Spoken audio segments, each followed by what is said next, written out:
अस्सलाम वालेकुम। Welcome to agenda CSS. मैं हूं सकलैन चिमल और आज हम बात करेंगे इंग्लिश एसे के बारे में। आज है मंडे, तो इंग्लिश एसे की एक और अच्छी सी आउटलाइन हम आपके साथ डिस्कस करेंगे। अच्छी है या नहीं इसका फैसला तो आप नहीं करना है। टॉपिक बहुत अच्छा है क्योंकि ये टॉपिक जो है 2023 के इंग्लिश एसे के पेपर में से लिया गया है।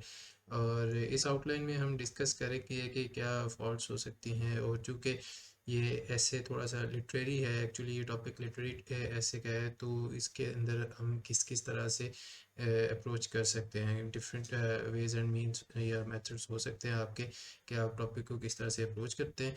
तो मैं आपको उसके बारे में बताऊंगा। और इसके अलावा मैंने आपसे ये भी डिस्कस करना था कि ऐसे बूट कैंप जो है वो जारी है, उसमें मैं आपको वीकली एक थीम दे देता हूँ। For example last week we did education, और इस हफ्ते का थीम है हमारा डेमोक्रेसी पे। तो इस वीक में डेमोक्रेसी पे दो एस्से के टॉपिक्स हम देंगे, और उस पे बच्चे जो हैं वो लिखेंगे and they will get them evaluated. और इसी तरह दो लिटरेरी एसे के टॉपिक्स भी होंगे ताकि आप उनके ऊपर भी लिख सकें। तो जिन्होंने ज्वाइन करना है, जिन्होंने एसेस की इवेल्युएशन वगैरह करवानी है, वो भी इससे फ़ायदा उठा सकते हैं। वहाँ पे मैं आपको एसे के टॉपिक्स और थीम्स वगैरह बता देता हूँ, ताकि towards the end of February जब आपके एग्ज़ाम्स हैं उस वक्त तक हमारे को 10-11 थीम्स जो हैं वो कवर हो जाएं, जो मेजर थीम्स हैं: education, democracy, rule of law, women, IT, globalisation, good governance वगैरह वगैरह। तो आई होप कि this exercise will be very beneficial for you, so you should join that session as well. अभी हम बात करते हैं जो कि है हमारा आज का topic. Let us get to the screen and see कि आज का हमारा टॉपिक क्या है। जी, टॉपिक है हमारा जी, the one who uses force is afraid of reasoning. तो आप देख सकते हैं कि ये आपका कन्वेंशनल जो थीम बेस्ड ऐसे हैं उसमें से नहीं है। आर्गुमेंटेटिव आप इसको कह सकते हैं, या मोर प्रिसाइजली आप इसको लिटरेरी ऐसे कह सकते हैं। लिटरेरी ऐसे के लिए डिफरेंट अप्रोचेस यूज़ हो सकती हैं। एक अप्रोच ये है कि सिंपली आप उसके फॉर या अगेंस्ट जो है सिंपल आर्गुमेंट्स दें, और उन आर्गुमेंट्स को थोड़ा सा फिलोसॉफिकल या फिर लिटरेरी स्टाइल में आप उनको प्रूव करने की कोशिश करें with potent examples.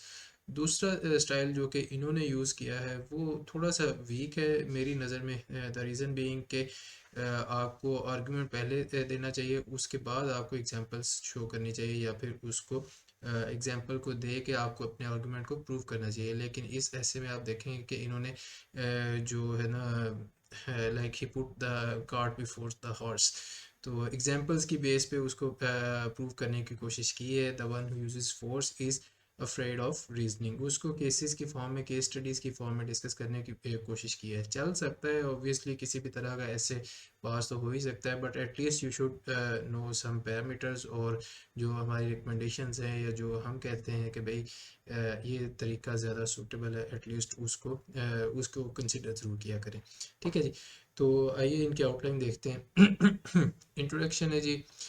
The inability of humans to resolve conflicts without reasoning lead them to use force.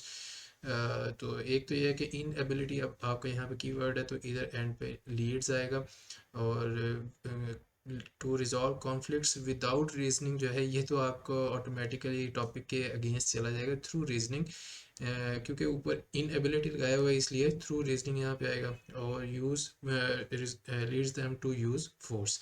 ठीक है जी, आगे चलते हैं। Cases that prove that the one who uses force is afraid of reasoning. ठीक है जी, ये अगेन सेकंड अप्रोच है। फर्स्ट जो है वो आर्गुमेंटेटिव ज़्यादा है, उसमें आप आर्ग्यूमेंट या फिर फिलोसॉफिकल अप्रोच के साथ जाते हैं, और उसका जो इंटरनल मैकेनिज्म है उसको प्रूव करने की कोशिश करते हैं। यहाँ पे आप सिंपली एग्जांपल्स डिस्कस करते हैं कि ये वाली एग्जांपल्स है और वो भी ये वो, तो थोड़ा सा डिफरेंस आ जाता है इन दोनों में।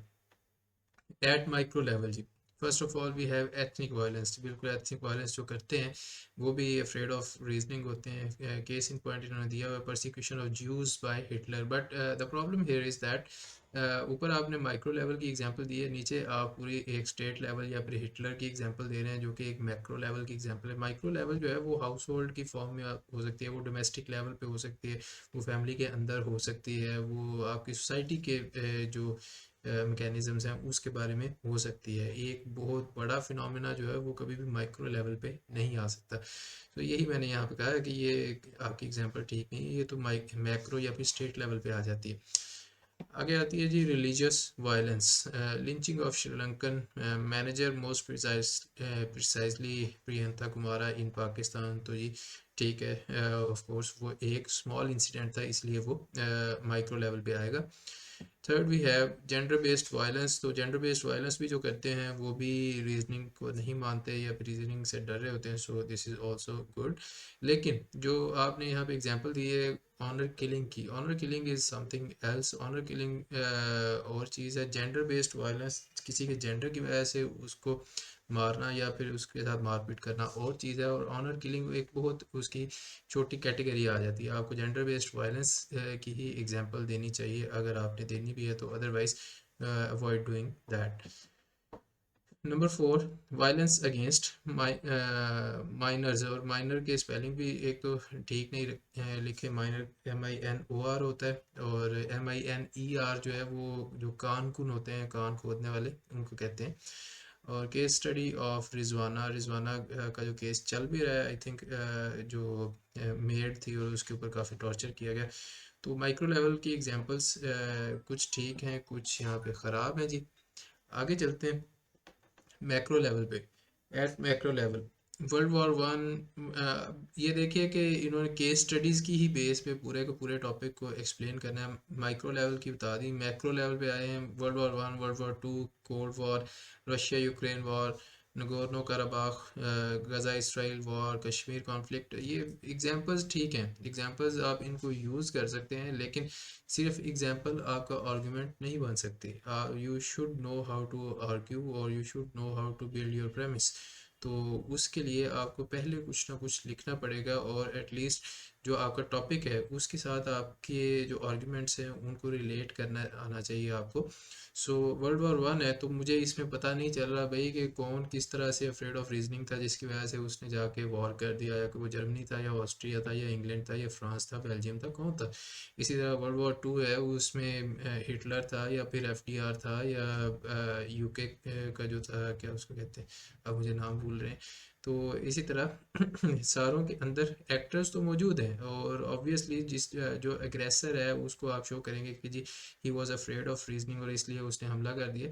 But you have to make these things clear in your outline, especially अगर आप एग्जांपल्स का सहारा ले रहे हैं या केस स्टडीज़ का सहारा ले रहे हैं, तो उसमें जो एक्टर है जो कि who is resorting to the use of force, उसको लाजमी पॉइंट आउट करें। फॉर एग्जांपल वर्ल्ड वॉर 2 है तो उसमें आप हिटलर को पॉइंट आउट कर सकते हैं। वर्ल्ड वॉर 1 है तो उसमें एग्रेसिव डिज़ाइंस ऑफ जर्मनी या फिर सीक्रेट डिप्लोमेसी वगैरह वगैरह, ऑल दैट, उसको आप डिस्कस कर सकते हैं पहले।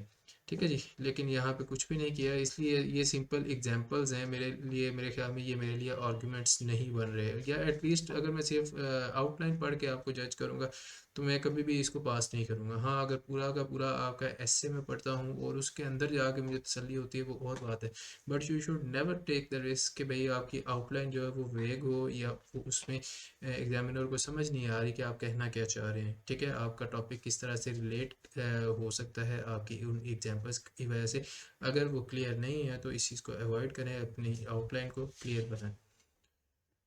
फैक्टर्स दैट ऑब्स्ट्रक्ट रीजनिंग, एक अच्छा आर्ग्यूमेंट या सेक्शन में कहूँगा इसको, this is a good thing कि इलिटरेसी, इलिटरेसी अगर हो तो वो भी रीजनिंग को जो है वो प्रीक्लूड कर सकती है। इसी तरह जीनोफोबिया हो सकता है।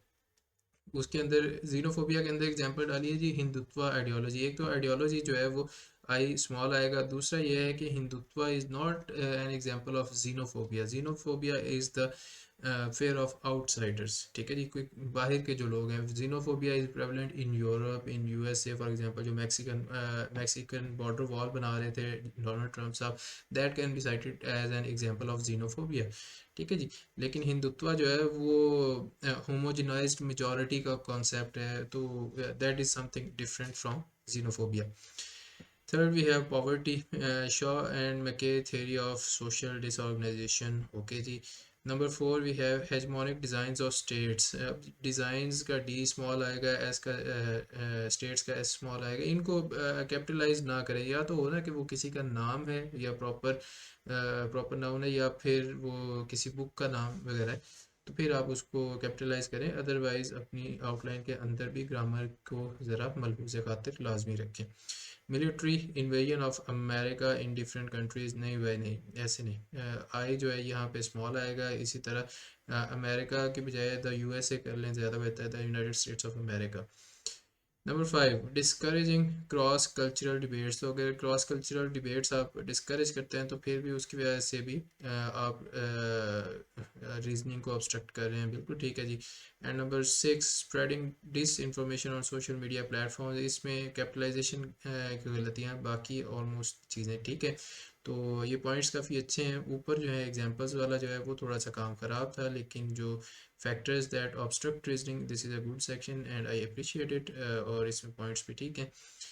नंबर 3 पे आते हैं जी, फैक्टर्स दैट प्रमोट रीजनिंग। इसकी बजाय आपने उसको अपने पूरे टॉपिक के साथ करना है। मे बी जो पॉइंट्स आपने लिखे हुए हैं हो सकता है वो ठीक है, जैसे कि मैंने उनको टिक मार्क भी किया हुआ है, बट द थिंग इसके जो आपका मेन सेक्शन है, सेक्शन की जो हेडिंग है, दैट डिफाइंस कि आपके जहन के अंदर स्ट्रक्चर क्या बना हुआ है, आप कहना क्या चाह रहे हैं, या आप उस ऐसे को किन किन पार्ट्स में डिवाइड कर रहे हैं। तो अगर आप उसको इस पार्ट में डिवाइड कर रहे हैं जी कि फैक्टर्स दैट प्रमोट रीजनिंग, तो वो वन एक सिंगल साइडेड है। आपके पास दो parameters, the one who uses force is afraid of reasoning. आपने उस पूरे टॉपिक के साथ अपने जो वे फॉरवर्ड है उसको रिलेट करना है। सो जो मेरी रिकमेंडेशन है वो ये हो सकती है कि how to promote reasoning while discouraging the use of force. ठीक है जी, this can be a bit more precise and comprehensive. Spending more on quality education, ठीक है जी। Promoting cross cultural debates, discouraging extremist ideologies, okay. Incorporating democratic values through media, बिल्कुल ठीक। And last we have encouraging cooperation among states instead of competition. Among states जो है वो इधर दरमियान में आ जाए, अगर आप एंड पे ले आते हैं तो वो गलत है। इसी तरह बिटवीन जो है वो दो एंटिटीज़ के दरमियान आता है, अमंग जो है मोर देन टू के लिए यूज़ होता है, तो इस फ़र्क को भी हमेशा जहन में रखा करें। And last we have conclusion. तो ये था जी हमारा आज का टॉपिक, जो कि 2023 के सीएसएस एग्ज़ाम में से लिया गया है। आई होप कि इससे आपको कुछ चीज़ें सीखने को मिली होंगी कि किस तरह से आप आर्गुमेंट्स दे सकते हैं और किस तरह से आपने आर्गुमेंट्स नहीं देने, ताकि आप ब्लंडर्स ना करें। Make sure that you like and subscribe and share this channel with your friends and ask them to learn more from this channel, maybe about maths, maybe about English, maybe about general knowledge. जो भी सीखना है आप इस channel पर सीख सकते हैं। मज़ीद वीडियोज़ आपके लिए आती रहेंगी, तो चैनल को सब्सक्राइब कर लें। And I will see you in the next video. तब तक के लिए टेक केयर, अल्लाह हाफिज़।